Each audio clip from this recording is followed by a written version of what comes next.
I think we're last in the league in 50-50 balls, contested shots, hustle plays. We've just got to find a way to play harder, dig deeper. We're not a defensive roster. We have to take more pride in it, and we have to win more 50-50s, contest more shots, fight, scrap, claw. And that's what I think is missing as much as anything schematic that we're breaking down. Is that you can expound on this, but is that your biggest takeaway from these last two games? And if not, what is the big takeaway from these games with the Cavs? Yeah. I mean, you could talk about that we're not a defensive team or we made too many errors schematically. But, I think the bigger message is that, showing up to the gym is not good enough. Like we're playing people that I think are excited to play and compete against our team, and they're going to bring it every night, and we have to match that. So that would be my main overriding thought on these two games. Brian Lewis with the New York Post. Hey, Steve, how concerning is it when you consider this is the same team that you just saw them 2 days ago. So you would think, considering the way that game went, and this was a topic then as well, that your guys would be fully engaged and Cleveland would have your full attention. I mean, how concerning is it then to see that kind of effort level and physicality level? Yeah, I mean, I don't want to overreact. But it is something that we have to continue to chip away at. We have to build that resolve, that hunger, that desire to win some hustle battles, to win the turnover margin, the rebounding margin, win in other ways. We got a lot of things to work on. There's a lot to clean up.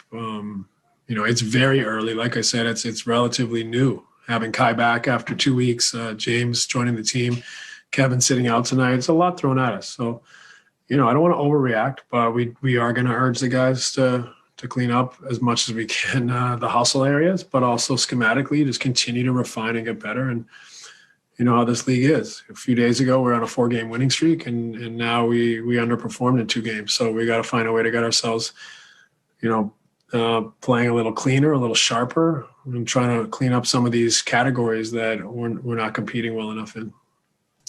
Alex Schiffer with The Athletic. Hey, Steve, in the first half, I think you guys just had 2 turnovers. You were really clean with it. And then in the third quarter, just that kind of all came unraveling. Just what do you think changed with that? I don't know. You could say carelessness, or you could say familiarity. We haven't played together. It's the second game. But,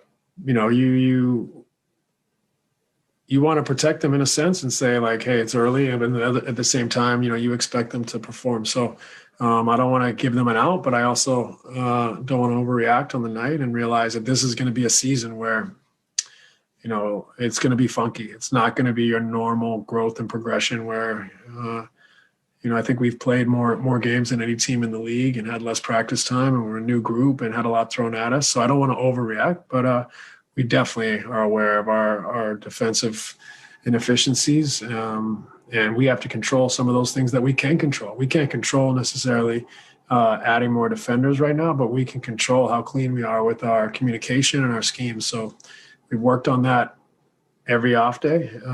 We go over it game day, and we just got to keep chipping away and keep improving in those areas. Malika Andrews with ESPN. Steve, it is still early in the season, and you said often that you don't want to overreact or put too much weight on early games, which makes sense. But is there a point where you have in your mind, this is when we need this figured out by? Is it, when nothing matters until the playoffs? When is the point to react? Well, there will be some reactions along the way, for sure. You've already seen me get upset this year. But having said that, I do think this is one of those years, and this is one of those groups without a training camp.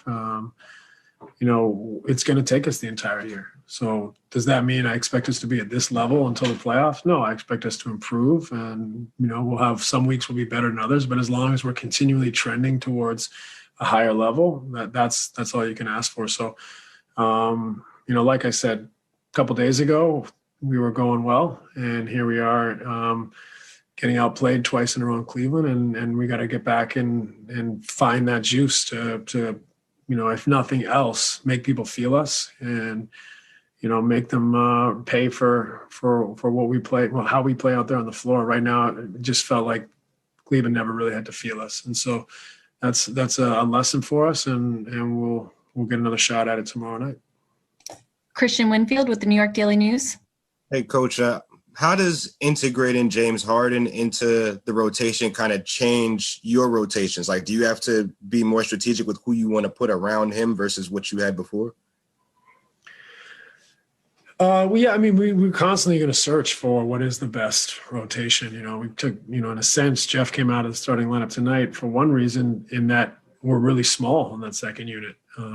So we wanted him there with Reggie on the second unit. So we're constantly trying to search and find that, because James is going to run the second unit.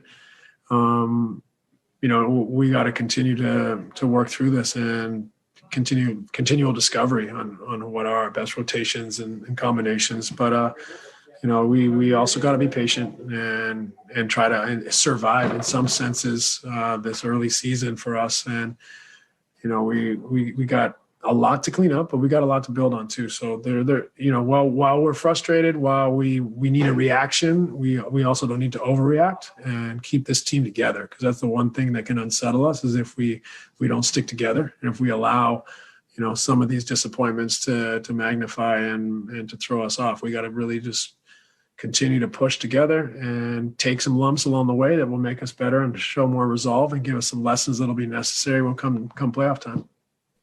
And last question, back to Michael Grady with Yes.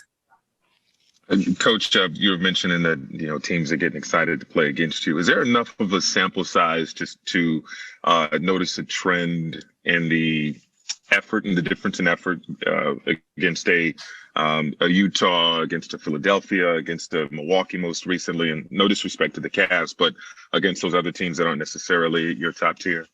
Yeah, I mean, you see the records. We've done well against better teams, but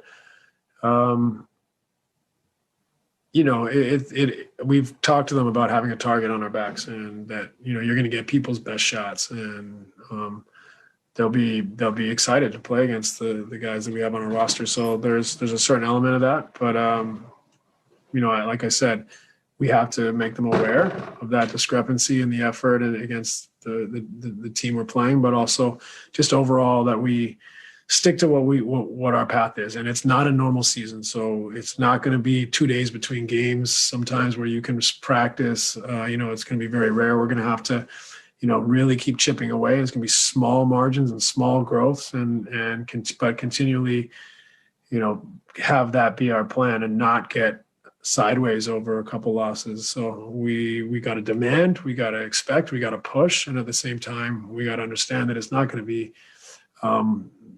straightforward this season because of the parameters that we're facing. Thanks so much, Coach. We appreciate it. Thanks, guys.